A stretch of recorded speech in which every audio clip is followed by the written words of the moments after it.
Hi everyone, welcome to my Photoshop tutorial. I'll be teaching this pen and wash effect. Now this style right here is a watercolor based style. Works well with landscapes and buildings. Basically it places with high detail and good contrast. So if you have them sort of pictures that you want to put this style to, it's going to work great.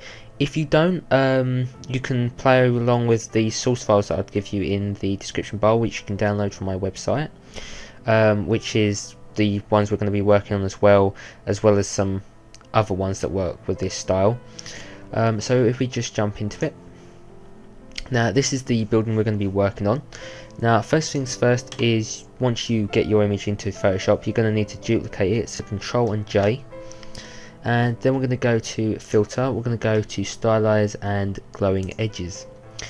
Now when this comes up, we're going to need to zoom out, so bottom left hand side, the little minus icon. So let's just zoom out. Now the settings that I have got for this works well with most images. It's going to be edge width 2, edge brightness 10 and smoothness 4. Now the edge width you have to play around with. You don't want to bring it up too much, because as you guessed, if you bring it up a bit more, the edge is going to get thicker. If you bring it down, the edge is going to get, thinner. The more thick you're going to make it, the less detail you're actually going to get in your image, which we don't want. So these settings do work well with most images, but if they don't for you, please play around with them and try and get this right. Now once you have all that done, you're going to click OK, and then from here we're going to go and invert the color, so Control and I on the keyboard, and then we're going to need to take all the color out of this image, so Control Shift and U to make it black and white. And then from there we're going to put an adjustment layer, levels. So if we go to the bottom right hand side, you'll find this little circle that's black and white. Press that and then click levels. Now you have to play around with this technique, these levels here, depending on your image. As I said, all the settings that I'm going to show you works well for this image and works well for most images, but if they don't work well, as I said, play around with them and try and get it right to what you think is best. So we're going to bump this up to 70, the first one, and the next one we're going to bump up to 0.68,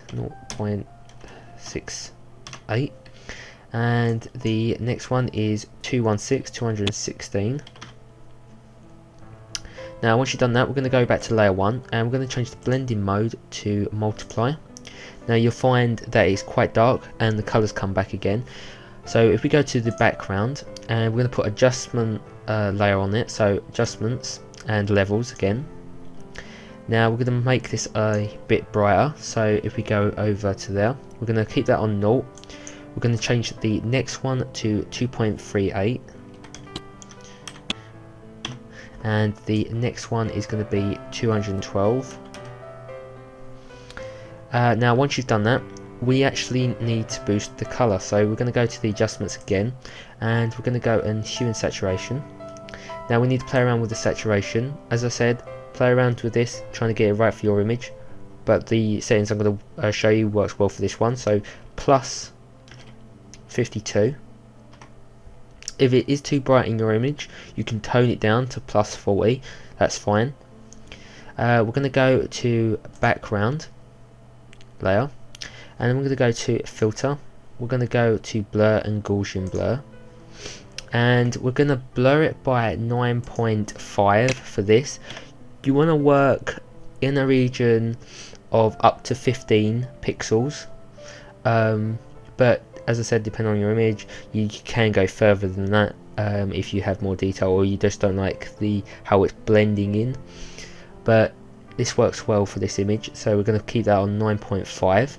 Then we're going to go and click OK, and then from here we're going to go to the top layer, which is the levels, and we're going to make a new blank layer. So you can do this by going to the bottom right hand side and clicking the new blank layer icon, and we're going to go and change our foreground color to white, and we're going to go and get the paintbrush. Now we're going to go and set the hardness all the way up to 100%, opacity 100%, and we're just going to take away, just going to paint away that sky. Now you might like the sky in your picture, but if you don't, you can take it away easily just by painting it out. So I'm just going to do this very quick because it can take quite a while to get right. Now once you have all your the sky down to the most minimal bit, you can zoom in, and we're going to change the brush to hardness 0, and you can bring the opacity down to around 70% and bring the brush down in size. You can do that by hitting the bracket keys on your keyboard and then just taking that away. Now I'm going to pause the video and come back again. Now that we've actually taken out this sky and we've painted all that away, all the horrible bits, we're actually going to go and make a new blank layer. So on the bottom right hand side, new layer icon, and then we're going to go to the rectangular marquee tool, which is on the top left hand side. We're going to make a rectangle. Now we want to change the foreground color to this blue right here, which is the code is 77BEFF. Then click OK, and the background color is going to be set to white. You have to make sure that is set to white. We don't want that black or any other color. We're going to go to filter, we're going to go to render, and we're going to go to clouds, which you'll get this lovely cloud effect. Control and D to deselect, zoom out, Control and T to free transform, and we're just going to bring that up to the edge, and we want to make sure that it's covering all of the sky that we want covered. Hold down the Control, we're going to go to the top right hand corner, and we're just going to pull that out, as well as the top left hand corner, and the two bottom corners we're actually going to bring in like that. Bring the top out again so it's covering. Basically what this does is makes the sky actually look like it's actually for the image, how the angle of the actual picture, how it was taken. So we're gonna, once you've done that and you're actually satisfied, we're gonna hit the tick icon, and then we're gonna change the blending mode to darken. Then from there we're gonna zoom in, and we're going to go to the eraser tool and bring that down in size by hitting the brackets icon, and then we're just going to take out the blue that's actually covering the building that we don't want on the building. So just take all that off, and that's pretty much it done so far.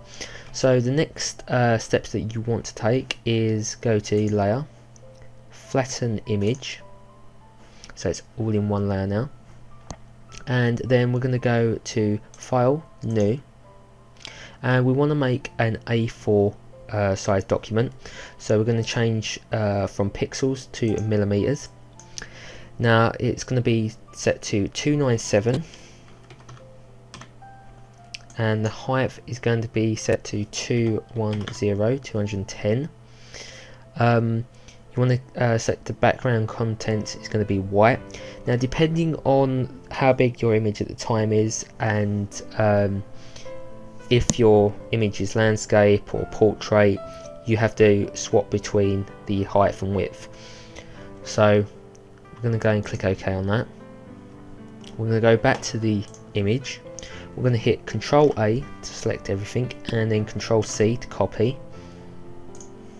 And we're going to go back over to the A4, Control V to paste, zoom out a bit. We're going to hit Control T to free transform, bring it over to the corner, and we're going to hold down the shift, and we're just going to pull out so it basically looks how we want it to look. And then just position it into the middle, and then once you've done that, we're going to hit the tick icon, and then to make it look like a watercolor based style, we're actually going to hit the eraser tool. We're going to bring that up in size, and we're going to put the opacity to around 84, and all we're going to do is we're just going to take out the the edges, so just go and click the edges away. It doesn't you don't have to be too neat with this, you need to be a bit rough, just taking the edges, as I said, so it looks like a proper watercolour. So we're just gonna quickly do this. You're gonna spend a lot more time on this than me, so you're gonna get it to look perfect. And there you go, that's your watercolour, your pen wash effect, and I hope you liked it. You can apply this to many others, so if we go over to this one here, this looks pretty good. It's basically, all it is the same technique applied to this one, so it works with quite a few.